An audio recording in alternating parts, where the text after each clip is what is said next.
Hello, everyone, if you're just joining or tuning in. My name is Chima Ngerem. I'll be your moderator for this event. This event is sponsored by the Goethe-Institut and the Enter Africa Foundation, or organization rather.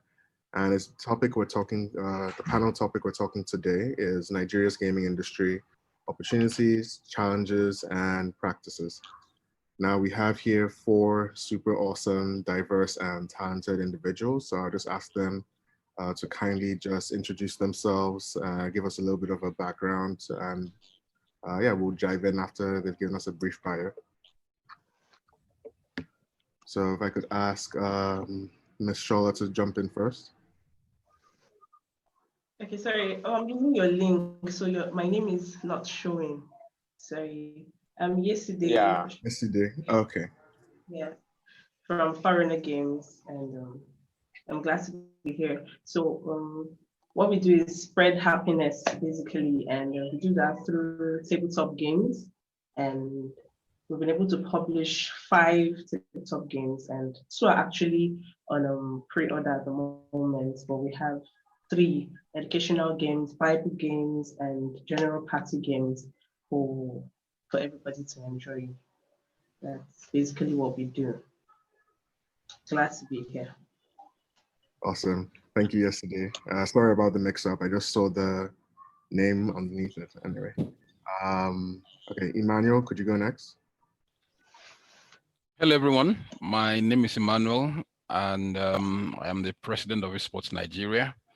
I also manage an esports and entertainment company called the League of Extraordinary Gamers, LXG Esports. All we're trying to do is to grow the esports industry in Nigeria, and we have been able to achieve a couple of milestones. We have done international competitions. We have assembled teams that have represented Nigeria in global events, and we still have a couple of many more of them coming up like that. So it's such a huge privilege to be here amongst these guys. We are the ones who play the games. They are the ones who make the games. So without them, we probably wouldn't exist. So it's such a huge privilege to be here. Thank you, guys. Thank you. Moses, please. Okay, so my name is Moses, and I'm from Alheri Games. It's a game development company that was founded by myself and a friend of mine in Ghana. And for us, our focus is developing games for the world, like developing games that will be played globally. So our approach has been to develop hyper-casual games and work with global publishers to get them all around the world. So we're presently working, so for the past 1 year, because we started like August last year, we've been learning and trying to establish our expertise. So we've been able to also establish relationships with some of these global publishers. We're currently working with Lion Studios and Moni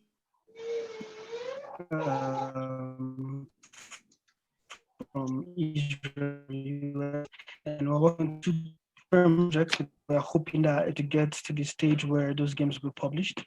As the 1st of October from a company in Kenya. It's called Ludic Works, and with them we'll be publishing 2 more mid-core games that we developed prototypes for some time ago. And also we are a partner to a publishing company in China, and hopefully we'll be publishing our first game in China this month, hopefully. So because the game is actually in the last stage of the process, they are presently reviewing and testing the game. So that's been our approach all the while. And we make money by the side by doing consulting. We build games for other businesses. That's it. Awesome. It's really cool to hear. And Shola, I guess, to wrap up. Oh, okay. So my name is Shola. I'm a game developer, animator, and graphics designer. So I'm basically an artist who loves to, who wanted to like know what it feels like to develop what he loves and what he enjoys playing. So I've been playing video games since I was a child, and And so I just wanted to know how like understand the process. So I got into game development. So I've been playing games since 2014, yeah, till now. So I made my first game Map Rush, and till now, about 17 games on Google Play Store and App Store. So yeah, basically. So on the side, I do animation for visual effect, TV, and yeah, some mobile game animation as well. Then graphic design, web design. So I'm more of a 3D generalist on the side. Yeah. Awesome. Thank you all very much. So let's dive into it. Obviously, I'm sure everyone that's tuning in is aware that like with any business operating out of Nigeria, there are definitely a lot of challenges and issues any entrepreneur or any business person faces, right? So what I would like to ask our panelists here is, what have you identified as a major obstacle in your respective fields, and what steps have you taken to kind of overcome those obstacles?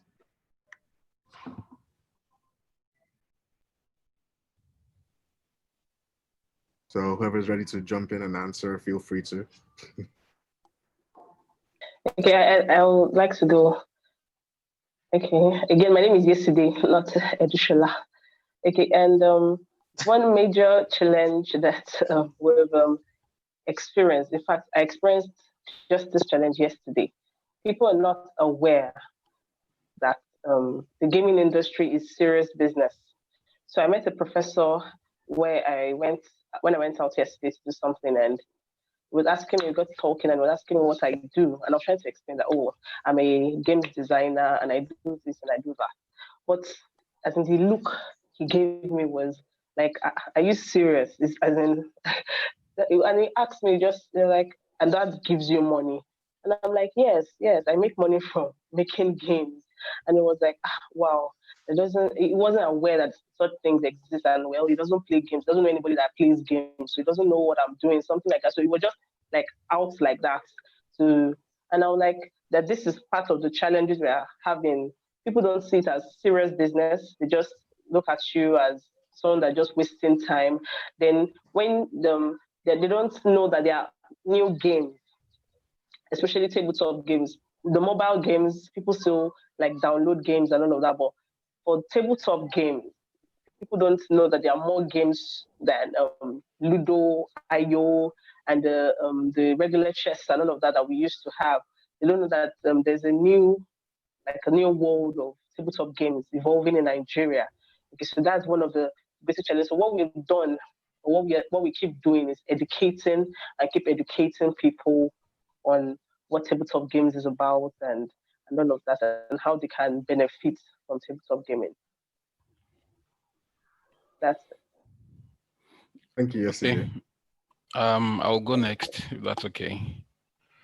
So in the esports, before I proceed, I want to quickly make a comment, and I think it's good to begin to reset that narrative. It's something that I've experienced in the industry, and even this morning, just this event too, that we're talking about, Chima mentioned it, we're talking about gaming. So I think we need to make a very clear distinction between gaming and gaming. And I know what I'm saying. There is a gaming part that has to do with betting and gambling. And so there's been a lot of confusion, people mistaking esports, for betting and gambling. It's lack of education that I think we need to begin to do, so that when you say gaming, people don't just think that it's gaming and gambling. Well, for obvious reasons, in the country that we're in, not just in Nigeria, everywhere, you need to attain a certain age before you're able to get into betting and gambling. And so we see parents who don't want to hear about betting and gambling for their young ones. And when you talk about video games in Nigeria, it's the young people who play the most, from age 13 to 35, thereabout, and even beyond. So I think we need to begin to change that narrative so that somebody who hears about gaming, video gaming, won't just think that we're talking about betting and esports. They are not the same. They are not the same. They're totally different. So yeah. I thought to quickly lead that out. So some of the challenges that I have experienced in the industry, mine is not the game developer industry, although they are all in the same ecosystem. You have those who develop the games, you have the publishers, and you have, those who play the games. So in the esports industry, those who play the game, some of the challenges we have experienced, it's not peculiar to us. You talk about the availability of power, you talk about infrastructure, you talk about internet, you talk about the cost of equipment, and a few other things, that are besetting the industry. They are so huge and, I mean, totally beyond the control of the gamers. And when you talk about what we're doing to try and mitigate against some of these things, we're talking to some telcos, to see how we can have a lot more data for gaming, because what we see is that many people want to play their games and not just play, they also want to stream them online. But then to be a successful streamer, you need to be able to stream your games for hours on end so that you can garner a lot of views and followers. But by the time you stream your game for 30 minutes and you get a notification that you have 50 MB left, so it's such a scary thing for most streamers. They don't want to see that notification, but it keeps coming. And so we need to have data a lot more cheaper, a lot more stable, and would be able to have those guys stream and be able to further develop their gaming and streaming careers. So those are some of and the one I mentioned earlier on, the gaming and gambling thing. Yeah, that one is there too. There's that we're unable to differentiate between both of them. So it's something I'm always quick to talk about when I have an opportunity like this. Also, one of the most important that has prevailed for a long time is the stigma attached with playing video games. I started playing video games in 1991 in junior secondary school, and I haven't looked back ever since. I'm in my 40s now, but I still play video games. I play with my daughter, she loves it. And even this morning, she grabbed her mom's phone and was playing a game that is similar to Minecraft. I saw it and I liked it, so I want to encourage her to go ahead and play that game so that she grows up not thinking that playing video games, is a stigma on her. She should be able to, take pride in playing video games. If she wants to pursue a career, in that industry, of course, I'll be her number one fan, rooting for her and helping her to find her way in that industry. And so part of the work we're doing to remove that stigma is, seminars like this, where you can talk about it and let people know that gaming is not for jobless people or people that are unserious. In fact, the gaming industry in Nigeria is going to be so huge, and I dare say that it could be bigger than Nollywood and even the music industry, because you bring a lot of people together, you bring creatives, you bring game developers, game designers, graphic designers. There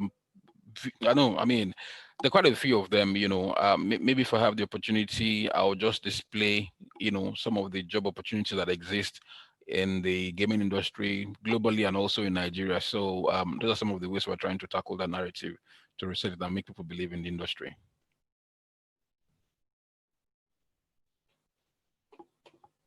Thank you. Thank you. Okay. So from my own point of view, what I think is the major challenge for the game development industry, because I'll speak from the game development perspective as someone who is involved in the business. So the major problem we have is obscurity, because you can easily make a game, isn't even the problem anymore now. It's getting people to play it, and that's why you can still have Nigerian game developers upload their game on Google Play Store, and it just dies a natural death because they don't have the necessary marketing prowess to push it out there and get it in faces of people who play their game. So I think obscurity is the major problem, and the fact that we don't have influencers in this industry that can actually, maybe when a new game is out and it's doing well, you can actually put it out there, check out this game, and people will play it, because that's a major problem, because most influencers we have are in the music industry, the film industry, or the fashion industry. We don't necessarily have anybody trying to invest or support the game industry without the cash. And because game developers don't make that much money, because of the main problem, which is obscurity. Then they can't pay these other influencers. So I think obscurity has always been my own problem until I started doing some other things like trying to get grants and investors to like get my games out there. It's not been easy. And I can tell you, aside from the Ludo and the What game made by Tony Soft, no other game has crossed 500,000 installs that I know of. I don't know if there are other Nigerian made games that have crossed that. I'd love to know. But currently, I think my own highest game, I think about 150,000 installs. You understand what I'm saying? So if we can start to break that barrier, get other people, but I know influencer marketing is super strong. So, and even we don't really have, it still boils down to influencers because we don't have blogs that are dedicated to video games that are actually pushing it out there, that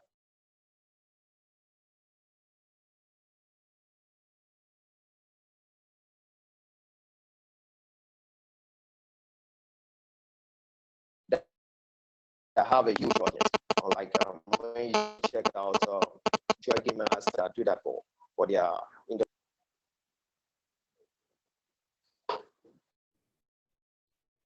Sorry, Shola, you're breaking up a bit, so. Did you hear anything at all? We heard, I think we heard this, I want to say 60% of it, but as you were wrapping up when you were talking about influencer marketing, that's when you kind of. Yeah, what I was saying about influencer marketing is that the major problem we have is that we don't really have influencers who are invested in our own development space. Like we develop games well. It's easy for someone to make music now or a movie now, and you see everybody pushing it out there, even without the person spending a dime. But we don't have that in this industry. We can have people who rise up or influencers who are dedicated to supporting this industry. And I think it's still based on what Mr. Emmanuel said and Mrs. Yesterday said. People don't know that this is a big industry.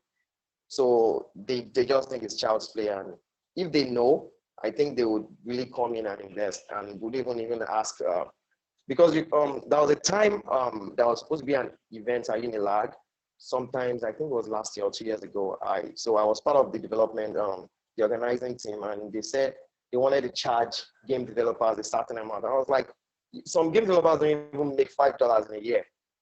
Like I can tell you that they don't even make up to $5 in a year if they just leave their game on Google Play Store. They don't do that because marketing a video game or a mobile game, competing with the likes of Gameloft and Voodoo and the likes, it's super difficult. So it's not something you can do with. So if you can get the likes of, imagine a Tunde Ednot who is dedicated to mobile games marketing. You understand what I'm saying? Imagine an Insta blog that is dedicated to pushing out gaming events, esports events. So it's easy for us to talk to investors that we push this amount of engagement and they'll come and support us. So obscurity is a problem. We need to find a way to fight it. And I think I've always said it, influencer marketing is key.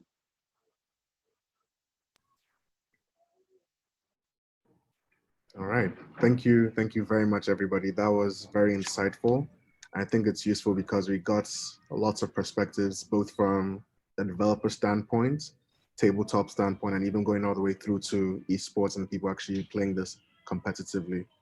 So Moses, do you have anything to add into everything everybody else added? Yeah, so I'm just going to continue from where Shola stopped. Actually, the challenge Shola spoke about was the reason why we decided to go into gaming with the approach of building for the world, like finding global publishers who would now pay for marketing, who would pay for distribution, who would pay for localization. So all we were going to focus on is just building the games. But now that was very hard for us because we kept on getting across to these publishers and they kept telling us, we're not looking for games in this area. We're not looking for games in this area. And they never tell us what exactly they're looking for. But as time went on, we started talking with publishing managers from companies like Crazy Labs, companies like Coda. Coda is a startup in the UK. Companies like these guys in Quali also in the UK, in the US. So we started talking with them, and then we started getting insights from them to what these global publishers actually look out for. Because if we're going to focus on hyper casual, and the reason for hyper casual is because it's a very big market and it's a very, very fast-paced market. And to make hyper casual games are quite easy and simple. Hyper casual games have over 600 million active daily users. So, and most of these publishers, global publishers, focus on hyper casual games. So we said, you know what, we're going to build hyper casual games and we're going to work with them. So what we've done over this period was establishing this relationship with them, and now we have an idea of what they want. We have an idea of what these publishers want. So we keep building prototypes, pushing it to them. So of course they have to run tests. They run CPI tests, click by install. If it gets to a particular level, if it hits their benchmark, they go on to run retention test. Now if the retention test fails, we dump the game and have to move on to the next. So for us, that's been our biggest challenge, because we've had to put in a lot of resources to keep building prototypes, keep putting prototypes, hoping for that big hit. And then, but recently we attended a gaming conference in Cologne. It was on Zoom because of COVID-19, and we were able to meet quite a number of people. We met someone from Aptuti in China, and they actually scheduled a meeting with us and spoke to us of their services. And what we've always wanted to do was find a way to get our games to China, because if you get your game to China, it's going to, if it's a game that can or that will be played in China, then we have that there's that possibility, there's that potential of getting good revenue. Because like you said, one of the challenges is posterity. Developers don't have money because our games don't make enough money on the store. That's why we have to go with a global publisher who makes at least $100,000 a month. And if we have a publisher like that, then you know that they have the money to support you. So for us, the biggest challenge at first was finding what kind of games the publishers like. Then when we began to get that, then now the next challenge is building that game that will become a hit, because we've done so many prototypes. They've gone on to test the game. It comes back. We go back and forth for over a month with these publishers, and eventually they dump the game. So, but right now we're working with Lion Studio. Lion Studio is a very, very big studio, and there's a game we tested with them just 2 weeks ago. The result was not very encouraging. So now they're asking us to change some things in the game, and then we'll run another test. So and we're hoping to do this alongside with publishing in China, because we believe that if we can publish in China, we'll get enough revenue to grow our team, and then work well with all these publishers. Because if we have multiple games, multiple prototypes, maybe like 2 prototypes a week, then we're sure to at least make a hit from one of these. And hopefully we'll be able to achieve, because I've also seen that no game published, not just Nigeria, I think it's the whole of Africa. I don't think any game published in Africa. Okay, there's one published by Carry Force in South Africa that hit over 1 million downloads. But I don't think any published in West Africa or even in East Africa has gotten up to 1 million downloads. And I think it's something that we will need to achieve, and not just the downloads, but also get some good revenue, so that we can encourage other people to come into the industry. So those are some of the challenges. Awesome. That's a nice way to to wrap this up. I just got a note that we have some questions. So I'd say anybody that's tuning in and has questions they'd like to ask, just please comments and we'll get towards it as we wrap up the panel. So now that we've looked at the challenges, we also want to talk about, opportunities, right? Because there's a reason we're all, for some reason, invested and integrated into this industry. And moving forward, please note that when we talk about gaming, we're talking specifically about the video game industry and all the affiliates connected to it, not gambling. That was a good call out, Mr. Emmanuel, thank you. So in terms of like opportunities, I wanted to find out what would be your ideal vision for the space you're in, right? For the business you develop. What would you categorize as, well, where would you like to be? What kind of setup would you like to own? Would you like to be like a huge retailer, a huge developer, like what do you see as your ideal vision or end goal for the different spaces you're currently in?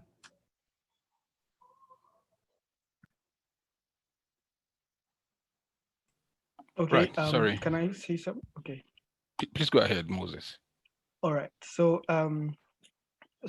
the ideal version of maybe the kind of company or uh, the kind of studio we want to build is probably a studio that will be able to, build games that will be all around the world. So I'm not, we're not just like there's something unique about games built by Africans. We think differently, we work differently, and we have a lot of talent.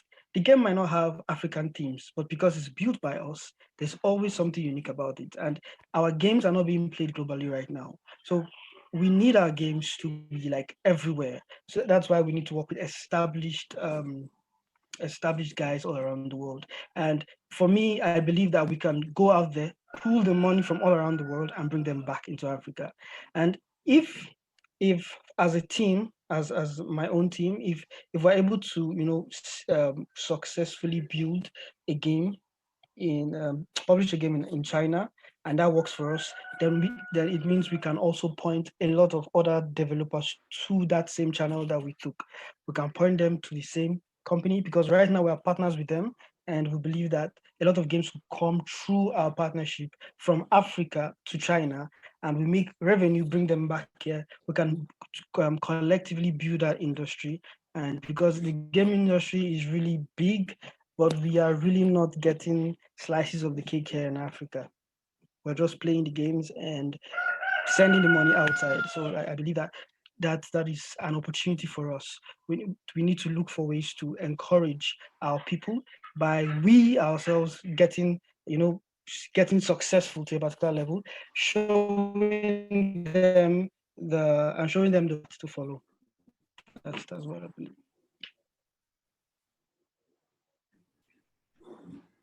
Thank you. Mr. Emmanuel? Yeah.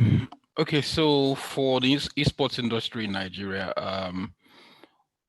we see a lot of potentials to grow the industry. We see a lot of potentials to create a thriving industry that will, create jobs.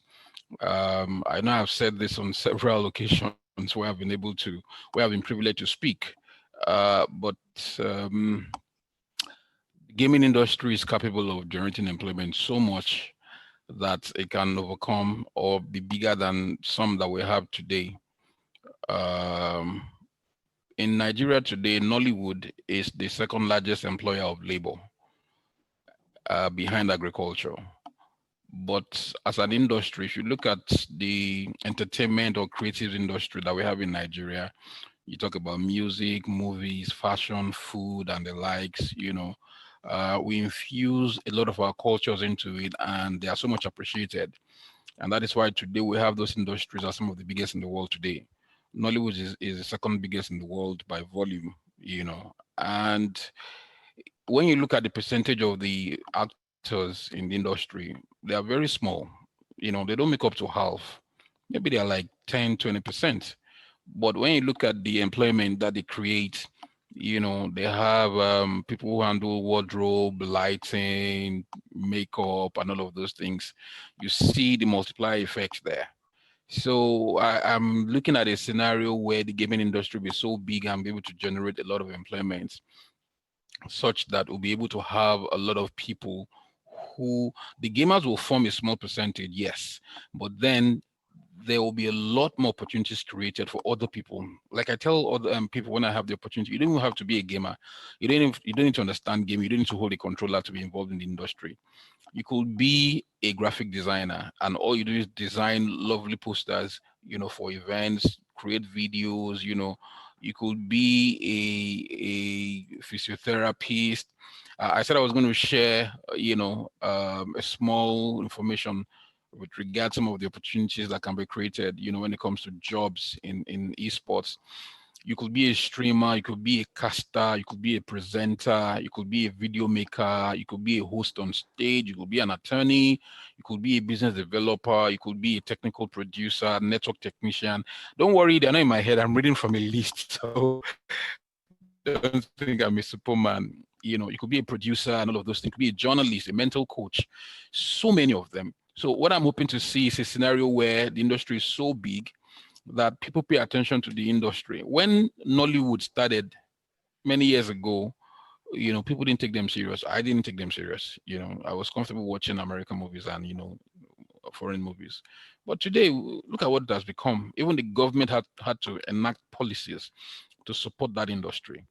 And so if the industry keeps growing the way it is and we keep getting more support, we'll get to that point also where the gaming industry will be another strong parallel in the entertainment industry beside the likes of the music, movies, and all of those. So that is the big vision I have in mind where I want us to be eventually.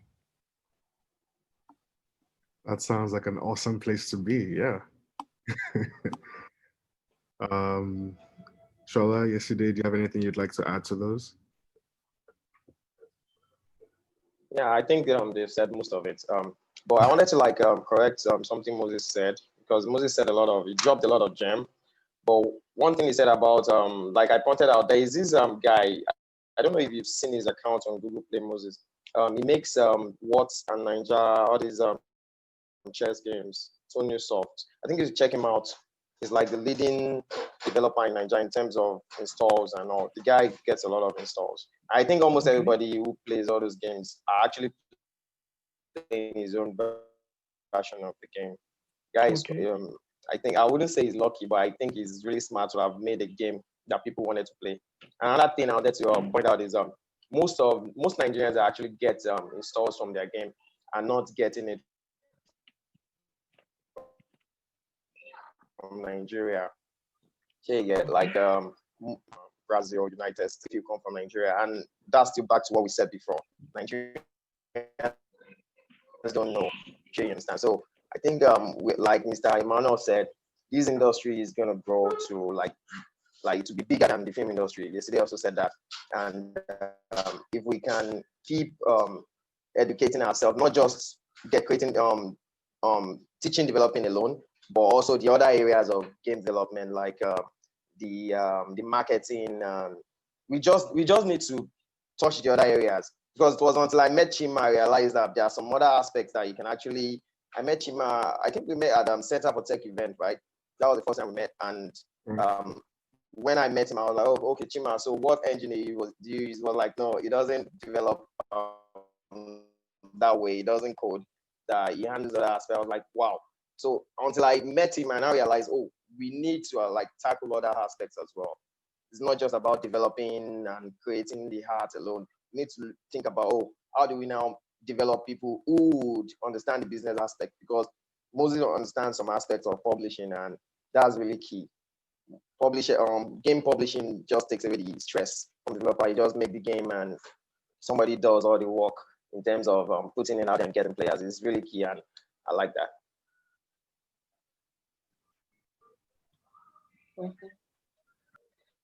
So just to add to all that you said, okay, so not trying to sideline technology, but we do tabletop games, which is it doesn't really go to technology platform and stuff like that. So they're just like analog games, but it's also part of gaming. And we have other aspects of, apart from the publishing and all of that, we have illustrators, we have marketers. I'm also reading it out. We have retailers. Then we also have people who own game cafes, game libraries, and all of that. So there's opportunity for all of this in the industry as well, for people to play, But I think the industry needs more structure, because one person can't do all of this, Like Moses was saying, outsourcing to companies in China and all of that. Well, how we should also own some of these things, not always having to outsource and all of that. So, so that we can grow the industry from within as well. So that's just what I wanted to point out. Thank you. Thank you all so much. I think as everyone that's watching can see, working in the video game industry is a very collaborative process. Now, I mean, to a certain extent, you can do a lot of things by yourself, but you cannot do everything by yourself. So you need to build relationships, network with people, build partnerships. Some people might have expertise in one area that you need. for example, the marketing or publishing aspect. So people actually do the actual hardcore sit down and make the development of the game, be it the board game or, you know, the actual mobile or console game or PC game. So it's a very collaborative effort. And because it's a very collaborative effort, that then lends itself to, you know, a lot of opportunities in terms of employment, engagement, and lots of other intangibles that feed on that, which is really interesting. So thank you all for all of that. Appreciate it. And in terms of just practices, I just have a curious question because since we're all in kind of different spaces, right? I wanted to find out if you could just give people who are listening just an overview of what your job entails, maybe like a typical work day or work week for, you know, in each of your different spaces.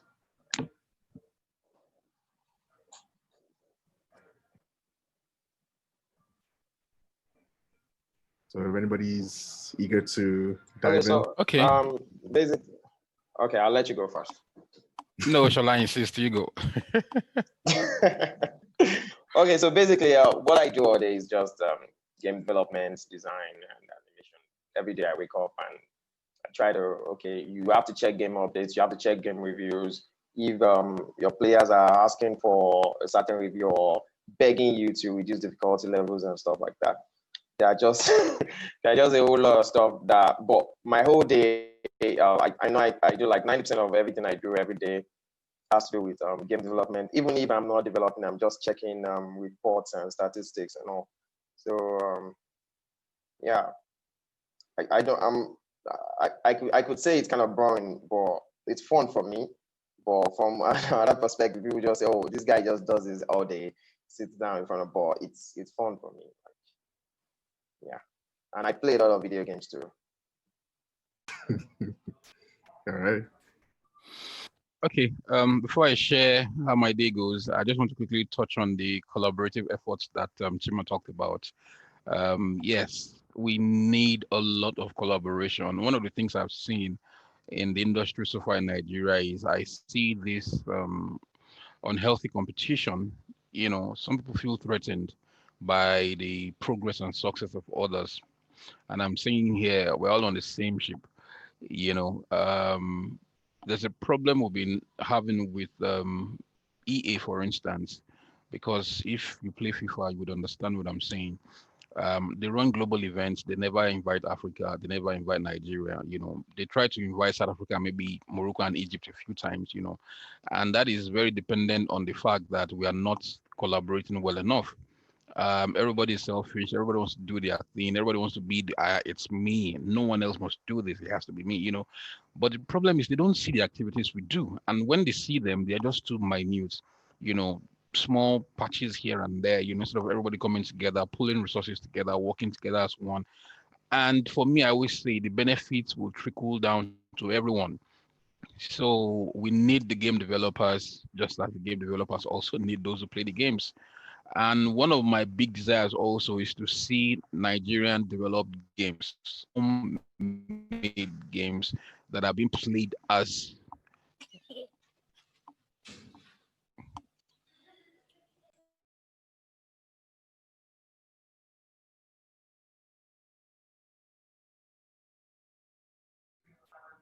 It looks like we have an extra panelist jump in, huh?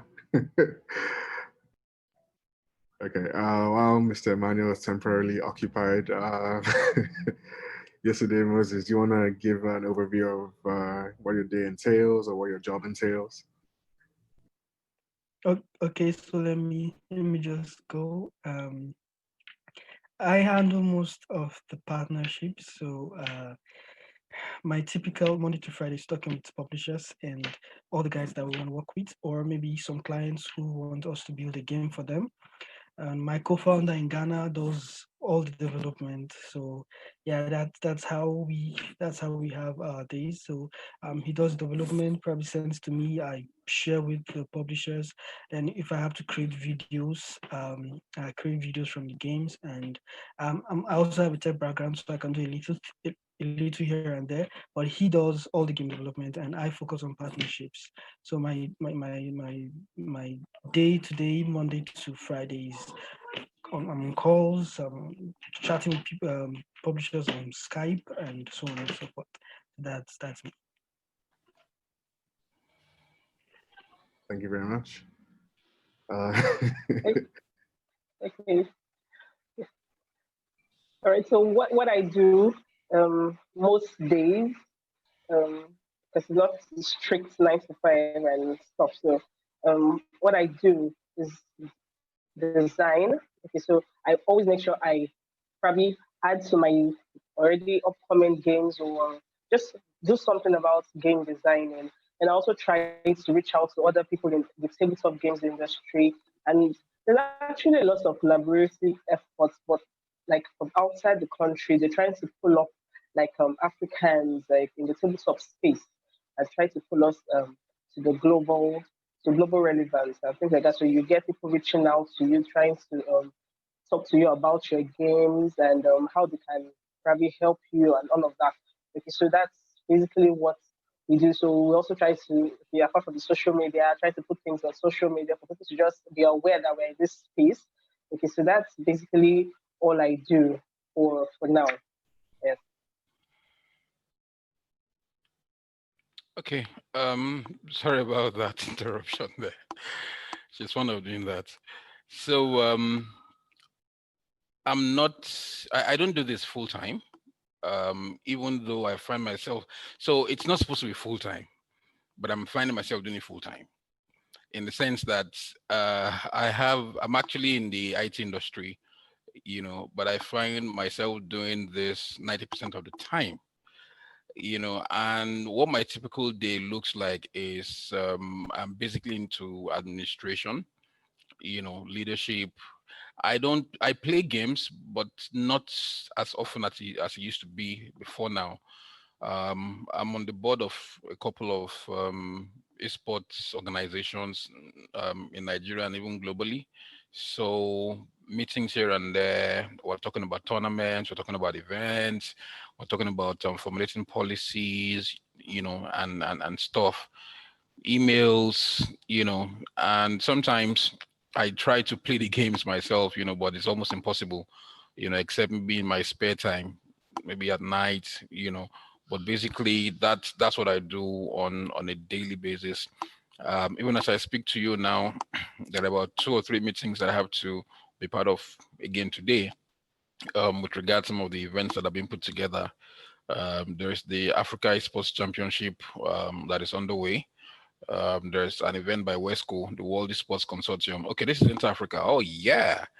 So WESCO and Inter Africa are planning an event also for Africa, and I happen to be on that committee also, looking to put that event together. So there are a lot of events happening, and for me, it's a good thing because it helps to project Africa to the global scene, because they keep imagining that there's nothing happening when it comes to sports and gaming in Africa. But with these events, we'll be able to show them that, yes, we have the gamers here and those events are happening. Yeah.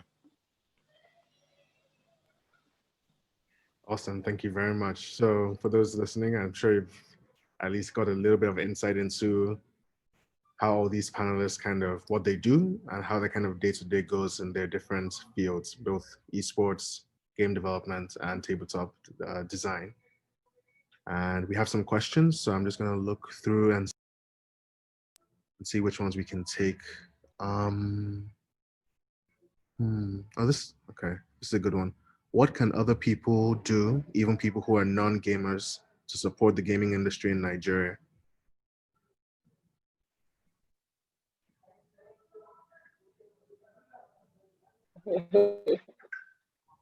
Can I say something, please? Okay. Hello, Chima, can I say something? Can you hear me? Yeah, I can hear you. Go for it. Okay. Okay. Play our games. Okay. Talk to people about it. Spread the word. Buy games. People just feel everything has to be free.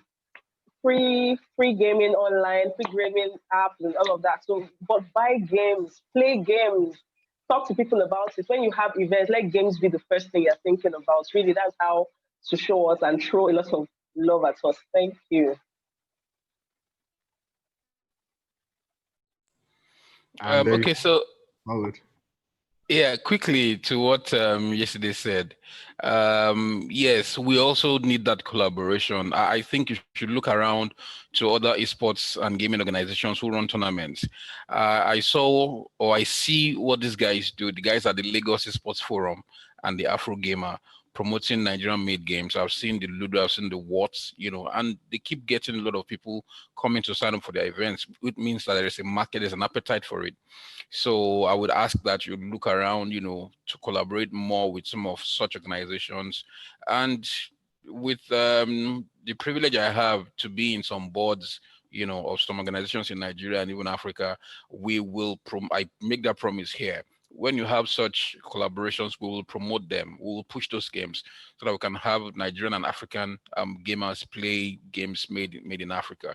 And that reminds me, for the Africa Esports Championship, we have there's a section for the African Game Developers Series, AGS, I think, where they are looking to showcase, the African Game Developers Showcase, where we're looking to showcase made in Africa games. I would encourage you to please apply, to be on that event so that you can win the grand prize, I think $5,000 or so. You can also get a prominent game publisher, a mentor your company, to promote your games. Mr. Emmanuel, just a quick follow-up. Someone's asking if you can please provide information of some functional esports association that they can join in Nigeria. So Esports Nigeria is a collective of esports brands, esports organizations, tournament organizers. And so you can join Esports Nigeria. We're in talks with the Ministry of Youth and Sports, even early in the year. And so we're looking to even achieve a lot more. So I would encourage you to join Esports Nigeria, and we keep growing by the day because we believe in collaboration. We don't compete. That's our policy. We don't compete. We see that what you're doing aligns with what we're doing. We don't compete against you. We just complement each other. Join. Let's have a larger voice. Let's be able to achieve even more. Yeah. Okay. Thank you very much. There's another question here. I think Moses and Shola, you might be best placed to help answer this. Someone asks, can you please elaborate on what goes into a game test? How do you evaluate whether a game will be viable or not? What are the common trends with the game getting approved versus not getting approved?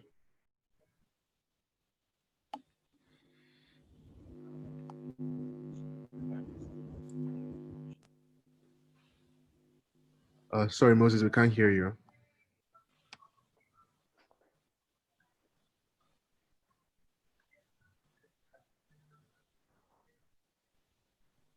Can you hear me now?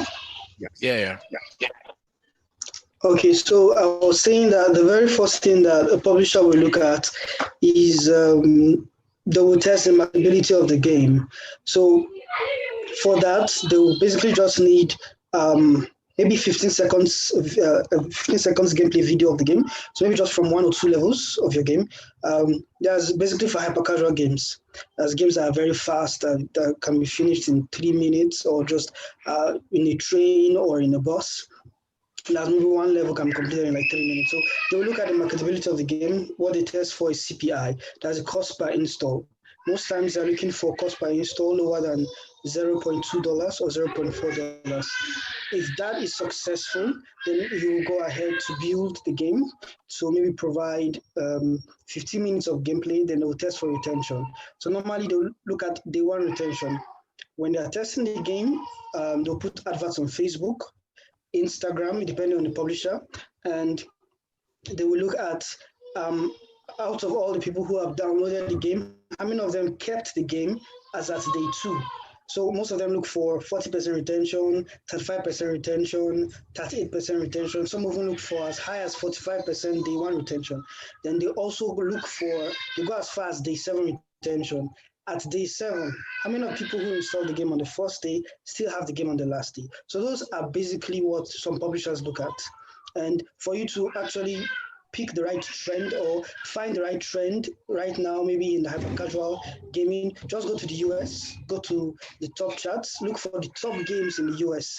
and that can give you an idea of what is trending. You can go to App Annie. App Annie has a lot of information about that, and you can find top trending games that will give you an idea of what people are playing around the world. Because the US, according to most publishers, is the biggest market. So if a game can be successful in the US on the App Store, on the iOS App Store, then your game has a great chance all around the world.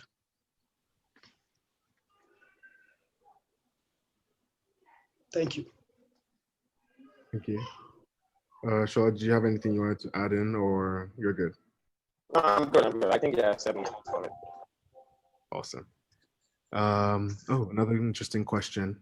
Does edutainment or serious gaming have any headway in Nigeria? And what efforts do enthusiasts have to make for edutainment to be given more concern? Okay. So edutainment, I think, if I recall correctly, is essentially kind of education / entertainment. So think about like cartoons that kind of teach kids while also being like, a cartoon to educate as well as entertain. So and I think the term is edutainment, yes. So does edutainment have any headway in Nigeria? And what efforts do enthusiasts have to make for edutainment to be given more concern? It's a good question.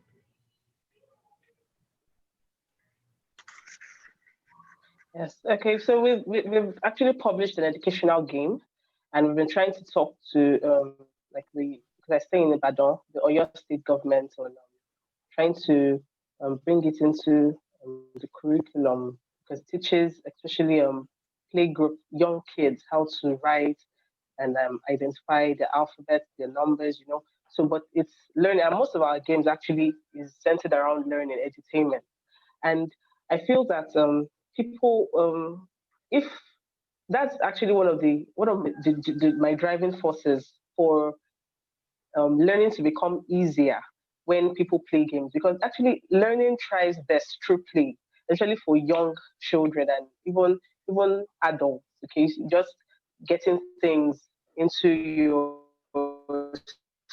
subconscious while playing.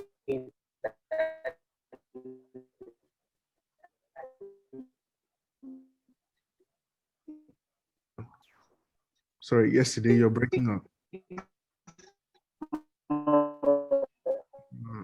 So I headway if we partnered with the government for it, but we're trying to talk with them. We're talking that and other governments, other state governments. I'm sorry, get anything like that. Did you get me? Can you hear me now? Yeah, I can hear you now. You kind of broke up. Hello, can you hear me? The network is poor. Okay, but what did you get, please? So I know. Okay, so we got that you're currently in talks with the Oyo State government. We got that people learn best through play. Then when you're getting towards talking about adults, that's where we kind of just lost your train of thought, or just talk rather. Oh, sorry. So I was saying, yes, I was saying that if the governments can see a need for it, if they see a need for it, then it will give us a headway. Because if gaming is brought into education, I'm sure it will facilitate learning. Okay, so I think the people in the authorities should actually see the need for it and bring it to the education space. Awesome, thank you. All right. I think we're getting close to time. Let's see if we can take one more.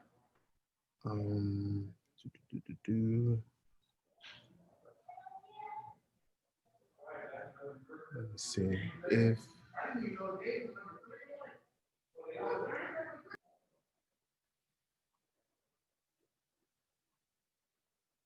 So someone asks, in your opinion, what is the value of the gaming industry to the general public?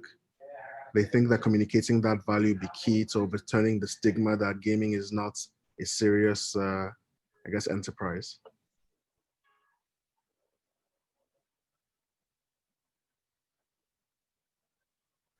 So I guess the question is, what is the value of the gaming industry to the general public?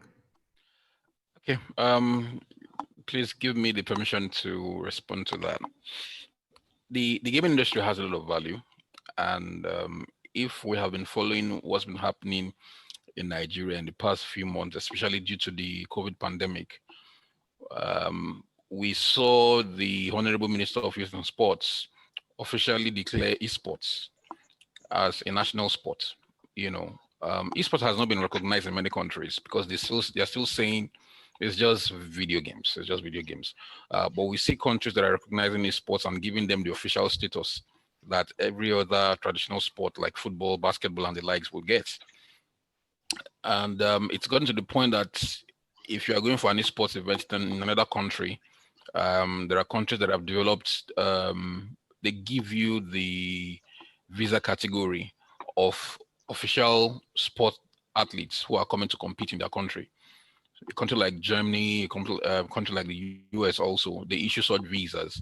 So what it means is with the controller, the games that you're playing, it could be a mobile game, you're now being recognized as a Lionel Messi or a Cristiano Ronaldo, given the same status. So we saw that happen in Nigeria also with the ministry. Yes, with the ministry officially recognizing esports as an official sport in Nigeria, especially because traditional sports, contact sports were not happening. So that was a way to slot in activities in this in the sports world. And so this is as a result of the fact that the ministry is seeing that there's a lot of value that esports and gaming can bring to Nigeria. We are going into a digital economy, and you want to actually tap in at this point in time. Gone are the days when nerds were being looked down upon. Nerds are about to become the hottest things around. Oh yes, those guys sit down, they code, they write programs, and all of those. They are bringing a lot of value. So we see a situation where not only will it generate jobs and develop our economy, you know, but we're also seeing investments happening. I know how many calls I receive, how many conversations I get involved with people saying, we're seeing stuff. There are some rumblings in Nigeria. What's happening there? And your market is big. What can we do? So there's a lot of value that can bring. Apart from the fact that when you play games, it helps you to relax. It helps you to bond with your friends. It helps with social interaction. We have seen kids who couldn't relate with their friends, but when it comes to playing video games, they're able to relate better. There are some leadership skills that can also be developed when playing video games. There are some games that are team events, meaning that you don't play alone, you play with a group. And then before you know it, there's a young child who is, who suddenly begins to give instructions. Guys, well, let's do this, let's go this way. This is our strategy, this is the approach. So you see those leadership skills begin to emanate from that tender age. And so you begin to spot them and where they can, how you can help them to develop those skills better and apply them in other facets of their lives. So there are some of the values that can bring.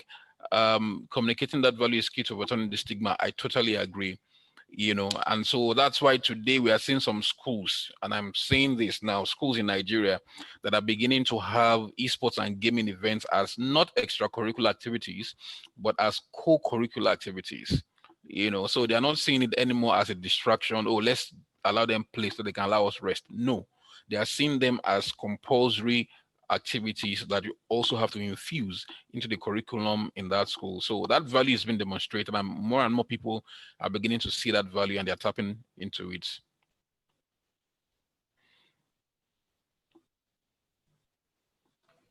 Yeah, that's that. I think I totally agree with that.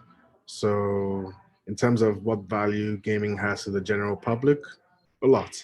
The answer is a lot. Awesome. Does anybody else have anything they would like to add before we get close to wrapping up?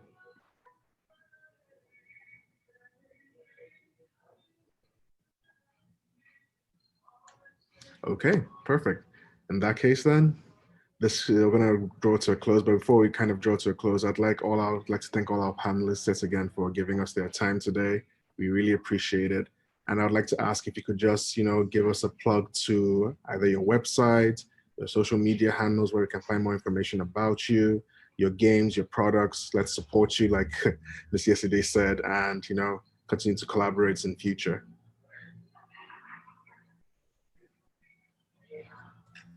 Okay, so for what we do at Esports Nigeria, we have social media handles. and they are the same across all platforms at Nigeria Esports. That's it. At Nigeria Esports, one word.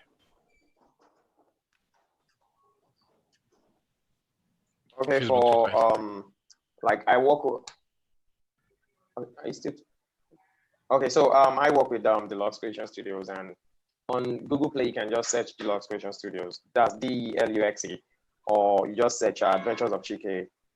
So I have about 16 games on Google Play Store across Google Games and Deluxe Creation Studios. So, but from my Instagram, there are links directly to those to my games from the Instagram. And my Instagram is at Shola, EDUSHOLA.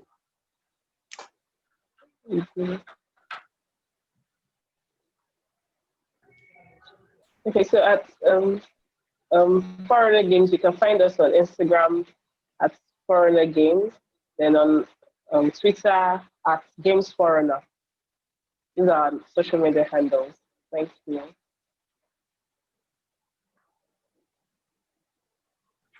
Okay, so for us, you can visit our website at alherigames.com, ALHERI games.com, and I just want to also say, if you're a developer out there and maybe you need to talk to a publisher, a global publisher, you can just reach out to us. Our emails are on our website, and we could try and do that linking for you.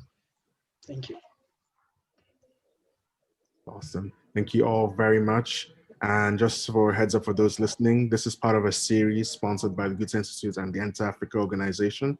There will be a continuation in the further weeks, so please keep an eye out for future publications from either Enter Africa or the Goethe-Institut, or both of these organizations. And once again, thank you everyone for tuning in. I hope you've learned a lot about the Nigerian gaming industry, the opportunities, challenges, and practices that go involved.